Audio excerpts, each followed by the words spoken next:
ต่อไปนี้พาท่านผู้ชมไปติดตามรับชมเบิ่งบรรดาปั๊มต่างๆ ภายในนครหลวงพิจิตรซึ่งในปัจจุบันนี้เห็นว่าประชาชนก็ให้ความสนใจเกี่ยวกับการเปิดบริการ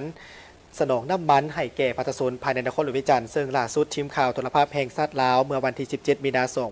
2026 สภาพการสนองน้ำมันอยู่ในนครหลวงพิจิตรยังคงประเสริฐหน้ากับความยุ่งยากเนื่องจากว่าปริมาณน้ำมันยังมีจำกัดหลายปั๊มน้ำมันได้มีการปิดชั่วคราวส่วนว่าปั๊มที่ยังเปิดอยู่ก็มีรถเลี้ยงแถวยาวเหยียดเพื่อรอท่ามาใส่น้ำมันในขณะที่หลายภาคส่วนกำลังเล็งแก้ไขปัญหาการขาดแคลนน้ำมันเพื่อให้กลับคืนสู่สภาพปกติจากสภาพการในปัจจุบันนี้เฮ็ดให้พ่อแม่ประชาชนจำนวนหลายต้องได้ใช้เวลาในการรอท่าเพื่อใส่น้ำมันเป็นเวลาดนเพื่อเป็นการแก้ไขปัญหาดังกล่าวและให้ข้อมูลที่ชัดเจนทางแผนกอุตสาหกรรมและการค้านครหลวงพิจิตรก็ได้มีแจ้งการรายชื่อบรรดาปั๊มน้ำมันที่จะเปิดให้บริการแก่ประชาชนตั้งแต่วันที่ 17 มีนาคม 2026 เป็นต้นไปก็มีปั๊มศรีวิไลอยู่บ้านศรีวิไลเมืองสถานีปั๊มแสงสว่างบ้านแสงสว่างเมืองไซเสถาปั๊มจอมทองบ้านสวนมอนเมืองศรีสัตนาคปั๊มสุดใจบริการบ้านดงหลวงเมืองนาไซทองปั๊มพลัสดอนก้อยบ้านดอนก้อยเมืองศรีสัตนาคปั๊มพลัสพระขาวบ้านพระขาวเมืองสถานีปั๊มพลัสจันทรบ้านสารคำเมืองหาดไซฟองปั๊มพลัสหนองแห้วบ้านหนองแห้วเมืองหาดไซฟอง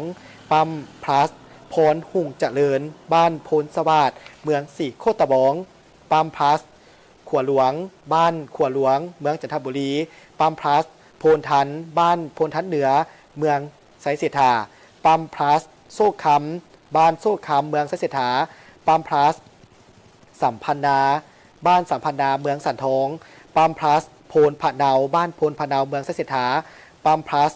เวียงโคนบ้านโพนคำเมืองไซเสถาปั๊มพลัสนาคำโซก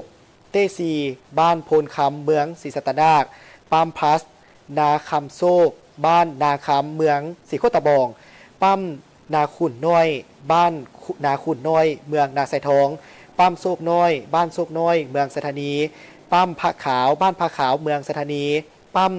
หนองแตงบ้านหนองแตงเมืองศรีโคตะบองปั๊มโน้นสะอาดบ้านโน้นสะอาดเมืองสถานีปั๊มดุง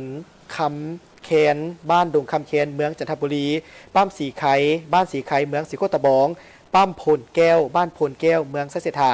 ปั๊มหนองแห้วบ้านหนองแห้วเมืองนาไซทองปั๊มสีเมืองบ้านสีเมืองเมืองศรีโคตะบองปั๊มทา